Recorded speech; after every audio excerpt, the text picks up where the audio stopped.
Hi there, this is the first part of the revision notes for the topic Operations, which is part 4 of the OCR GCSE business course. The first topic I'm going to cover is production. Now, production methods that we've looked at are job, batch and flow. And job production means that you're making a one-off product for customers according to their requirements. It can be called bespoke.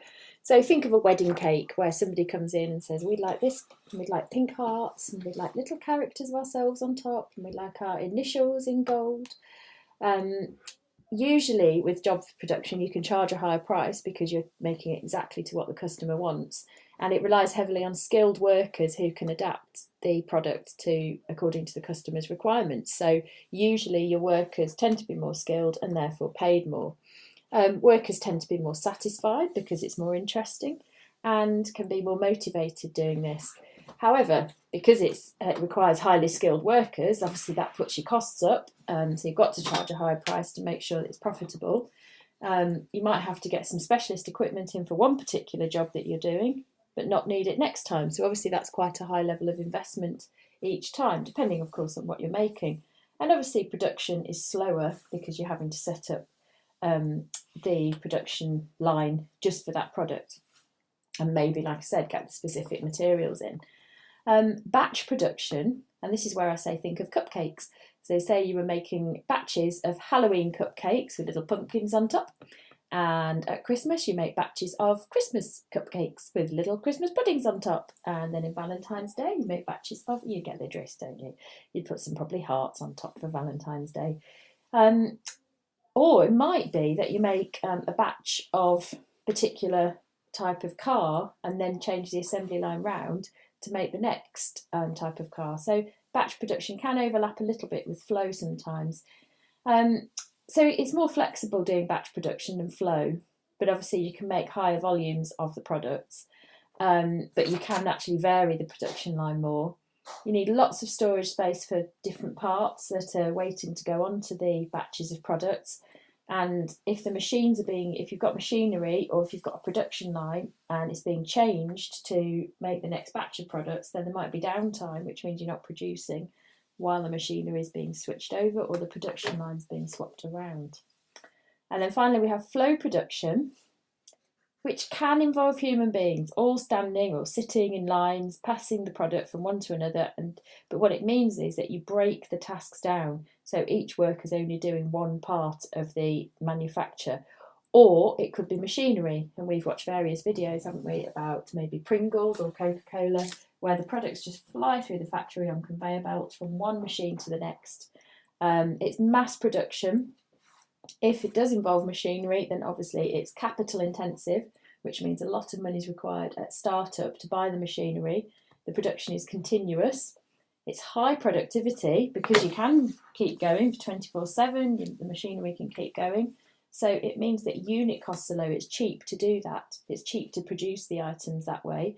And because workers on the production line are low skilled, because I mean, when we watched the Pringles video, there was just somebody sorting out the Pringles to see bad quality ones. And obviously that doesn't require much skill, so you can pay them low wages.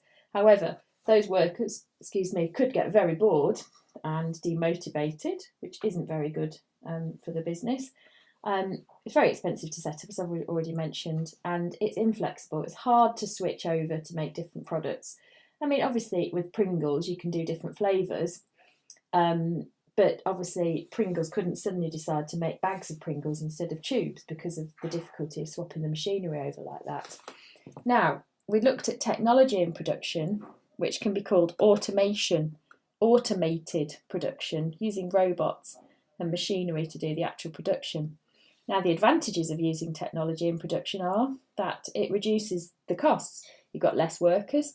So you invest in that technology and then you can cut your labour force. And I said as well, didn't I, that it reduces your unit cost per product because it's more efficient, it's quicker, so it makes the cost per product cheaper.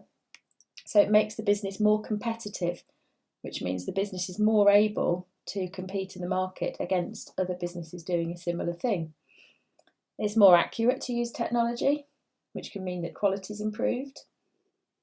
And technology doesn't have time off, does it? Being ill or needing a cigarette break, or the job, they don't mind, they don't complain about doing something boring. However, technology, robots, automation costs a lot to begin with. It's expensive to set up, and you need to train higher skilled workers, obviously, to run that technology, because they're going to need to program it and sort it out if it breaks down.